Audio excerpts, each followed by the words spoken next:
സ്നേഹപൂർവ്വം ക്ഷമ സീരിയലിൻ്റെ ലേറ്റസ്റ്റ് എപ്പിസോഡിൻ്റെ പ്രൊമോ റിവ്യൂയിലേക്ക് എല്ലാവർക്കും സ്വാഗതം.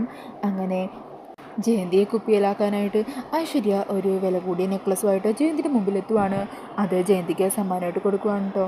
ആ നെക്ലസ് കണ്ട് കണ്ണും തള്ളി നിൽക്കുവാണ് ജയന്തി. അയ്യോ മാഡം, എന്നാലും ഇത്രയും വിലയുള്ളതൊക്കെ മാഡം എനിക്ക് വേണ്ടി കൊണ്ടുവരുന്നത് ഞാൻ സ്വപ്നത്തിൽ പോലും വിചാരിച്ചില്ല.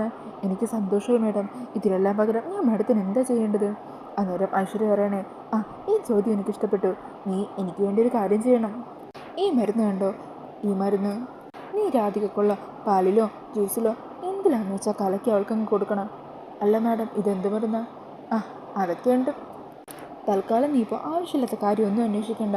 നിനക്ക് പ്രതിഫലമായിട്ട് വലിയൊരു കാര്യമില്ല ഞാൻ തന്നത്. അതിന് പകരമായിട്ട് ചെറിയ കാര്യം നീ എനിക്ക് വേണ്ടി ചെയ്യണം. അങ്ങനെ വേറെ വഴിയില്ലാതെ ജയന്തിക്ക് ഐശ്വര്യയുടെ കയ്യിൽ നിന്ന് ആ കുപ്പി വാങ്ങേണ്ടി വരുവാണ് കേട്ടോ. പിന്നീട് പ്രമുഖർ കാണിക്കുന്നത് അടുത്ത ദിവസം രാവിലെ രാധികക്കായുള്ള പാല് തയ്യാറാക്കുന്ന ജയന്തിനെയാണ്. ഈ സമയം ജയന്തി ഐശ്വര്യ കൊടുത്ത വിഷത്തിൻ്റെ കുപ്പിയുണ്ടല്ലോ, അത് പേടിച്ച് കയ്യിലേക്ക് എടുക്കുവാണ്. എന്നിട്ട് അത് ആ പാലിലേക്ക് ഒഴിക്കുന്നുണ്ട് കേട്ടോ. അതിനുശേഷം നല്ലപോലെ മിക്സ് ആക്കിയിട്ട് ആ പാലും കയ്യിലെടുത്ത് അടുക്കളയിൽ നിന്നും ടെൻഷനോട് കൂടി പുറത്തേക്ക് ഇറങ്ങുവാണ് ജയന്തി. ഈ സമയം ജയന്തിക്കാണെങ്കിൽ ഇങ്ങനെ ചെയ്യുന്നതിൽ വലിയ കുറ്റബോധമുണ്ട്. എന്നാൽ ഐശ്വര്യയുടെ വലയെ കുരുങ്ങിയത് കൊണ്ട് തന്നെ വേറെ നിവൃത്തിയില്ലാതെ ജയന്തിക്ക് ഇത് ചെയ്യേണ്ടി വരുവാണ്. പിന്നീട് കാണിക്കുന്നത് വരുൺ എവിടെയോ പോകാനായിട്ട് റെഡിയായി റൂമിൽ നിൽക്കുമായിരിക്കും. ഈ സമയം കാറിൻ്റെ കീ എടുത്ത് കയ്യിൽ ഇങ്ങനെ കറക്കിക്കൊണ്ട് നിൽക്കുമ്പോൾ പെട്ടെന്ന് അതിൻ്റെ ആ കീ ചെയിനോ മറ്റോ താഴത്തേക്ക് വീണു പോകുവാണ് കേട്ടോ. അങ്ങനെ വരുൺ അതെടുക്കാനായിട്ട് കട്ടിലിൻ്റെ അടിയിൽ കൈ ഇങ്ങനെയിട്ട് തപ്പുവാണ്. ഈ സമയം വരുണിനത് കിട്ടുവാണ് കേട്ടോ.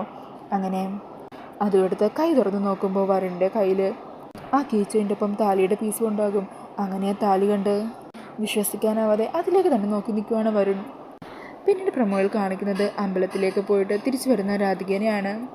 അങ്ങനെ രാധിക പ്രസാദവുമായിട്ട് അകത്തേക്ക് കയറി വരുമായിരിക്കും. ഇതേ സെയിം ടൈമിൽ തന്നെ ആയിരിക്കും കേട്ടോ ശ്യാമ കുളിയൊക്കെ കഴിഞ്ഞ് റൂമിൽ നിന്ന് പുറത്തേക്ക് ഇറങ്ങുന്നത്. ഈ സമയം ശ്യാമ രാധിക അമ്പലത്തിൽ പോയി തിരിച്ചു വരുന്ന ആ കാഴ്ച കാണുവാണ്. ഫിദയുടെ വേഷത്തിലും അല്ല താൻ, ഇന്നത്തോടുകൂടി എല്ലാ കാര്യങ്ങളും തീരും, താനാരാണെന്ന് രാധിക തിരിച്ചറിയും എന്നും പറഞ്ഞ ടെൻഷനോട് കൂടെ എന്തു ചെയ്യും, എങ്ങോട്ട് പോകും എന്നറിയാതെ ടെൻഷനോട് കൂടി നിൽക്കുന്ന ക്ഷമയെയും പ്രൊമോയിൽ കാണിക്കുന്നുണ്ട്. അപ്പോൾ ഇതൊക്കെയാണ് ലേറ്റസ്റ്റ് എപ്പിസോഡിൻ്റെ പ്രൊമോയിൽ കാണിക്കുന്നത്. ഈ ഒരു പ്രൊമോ റിവ്യൂ ഇഷ്ടമായിട്ടുണ്ടെങ്കിൽ മറക്കാതെ ഒന്ന് ലൈക്ക് ചെയ്യണേ. ഇതുപോലുള്ള കൂടുതൽ റിവ്യൂസിനായിട്ട് ഈ ചാനൽ ഒന്ന് സബ്സ്ക്രൈബ് ചെയ്തും കൂടി സപ്പോർട്ട് ചെയ്യണേ. താങ്ക്